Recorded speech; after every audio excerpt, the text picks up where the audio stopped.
এই এই এই যা ভাবিলাম, এই পাম্পে পর্যন্ত পৌঁছানোর আগে গাড়িতে তেল শেষ। এবার পাম্পে যাবো কি করে, দেখি একটু চোখটা স্টার্ট করা যায় কিনা।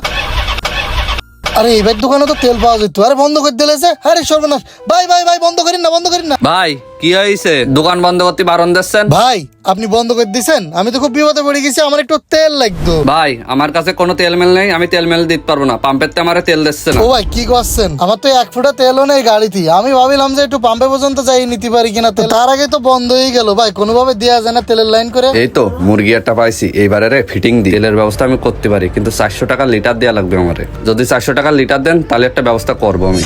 ভাই পাম্পে পেট্রোল 116 টাকা লিটার, আপনারা 120 টাকা 30 টাকায় নেন। তাই বলে 400 টাকা নিয়ে ভাই মেলা অন্যায় হয়ে যাচ্ছে না?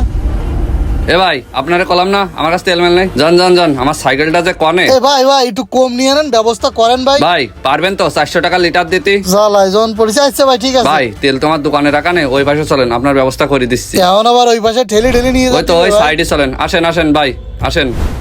ভাই আপনি এই সাইডে দাঁড়ান, আমি তেল নিয়ে আসতেছি। আশেপাশে একটু দেখি, আবার কেউ দেখলে সমস্যা। ভাই এই যে আপনার তেল নিয়ে চলে আইছি। ভাই তাড়াতাড়ি আপনার গাড়ির ট্যাঙ্কির মুখ খোলেন।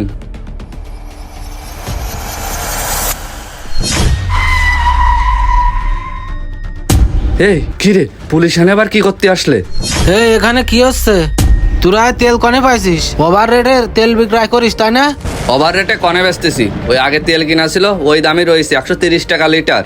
ওভার রেটে তেল বিক্রয় করতেছ না তাই না? আমাদের কাছে বলে ইনফরমেশন আছে। কি ব্যাপার স্যার আপনি? স্যার মানে? মানুষের অসহায়ত্বকে পুঁজি করে ব্যবসা করিস তাই না? তোদের কি লজ্জা লাগে না? আরে তুই তো 400 টাকা লিটার নিচ্ছিস। স্যার আসলে আমার ভুল হয়ে গেছে। ভুল হয়ে গেছে তাই না? 400 টাকা তেলে লিটার বিক্রি করতেছিস? সত্যি করে কয়া তুই তেল কনে পাইছিস? স্যার আপনি বিশ্বাস করেন, এই তেল আমার আগে কিনা ছিল। তোর কথাটা আমি বিশ্বাস করতে পারলাম না রে মনি, অসম্ভব। এতদিন কেউ তেল রেখে দেয় না। তেল যা ছিল বিক্রি করে ফেলিছো, সত্যি করে কেউ কনে পাইছো? এ ভাই আজকে দেখেন এক বোতল নিয়ে আইছি। চলি যা চলি যাতে করছেন কেন? তা তেল নেবেন না? স্যার আর একটা রে পাইছি। এই মরেছে, এই যে পুলিশ যে। এই দাঁড়া দাঁড়া, এই কনে আছিস রে? দাঁড়া দাঁড়া। স্যার আমারে ক্ষমা করে দেন স্যার, ওইতে আমারে তেল দিত তাই আমি বিক্রি করি স্যার, এইবারের মতন আমারে মাফ করে দেন তুই স্যার। ক্ষমা চাচ্ছিস? তুই কি ভুল করেছিস? তুই তো করেছিস অন্যায়। তোদের মতো সিন্ডিকেটের জন্য তেলের বাজারের এই অবস্থা। স্যার এটা দূরে নিয়ে আইছি। কি দৌড়তি পারে যে? কিরে তোর লক্ষণ কি? কবে তো এই লাইনে? স্যার আমার কোনো দোষ নেই, বক্কার ভাই আমারে 150 টাকা লিটার দেই, তাই ওই পার্কিং এর গাড়িতে ওই জায়গাতে একটু একটু করে নামায়ে তেল নিয়ে আসি। এ কনে তোরে আমি আইনে দিত কই? তুই তো আমারে আইনে দিস, আবার মিথ্যা কথা করছিস, আমারে এখন ফাঁসানোর চেষ্টা করতে চাও তাই না? স্যার বিশ্বাস করেন, ও আমারে ফাঁসানোর জন্যই আপনার সাথে মিথ্যা কথা করছে। আচ্ছা ঠিক আছে, কে সত্য আর মিথ্যা বলতেছে 2-4 দিন হাজত খাটলেই বোঝা যাবে।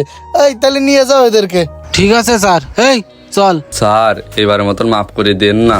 কথায় আছে কেউ মরে বিল ছেছে কেউ খায় কই। কেউ 4-5 ঘন্টা লাইনে দাঁড়িয়ে থেকে 500 টাকার তেল নিয়ে এসে রেখে দিচ্ছে, আর কেউ সেই দাঁড়ানো গাড়ির থেকে তেল চুরি করে এনে প্রতি লিটার তেল 4 গুণ বেশি দামে বিক্রি করছে।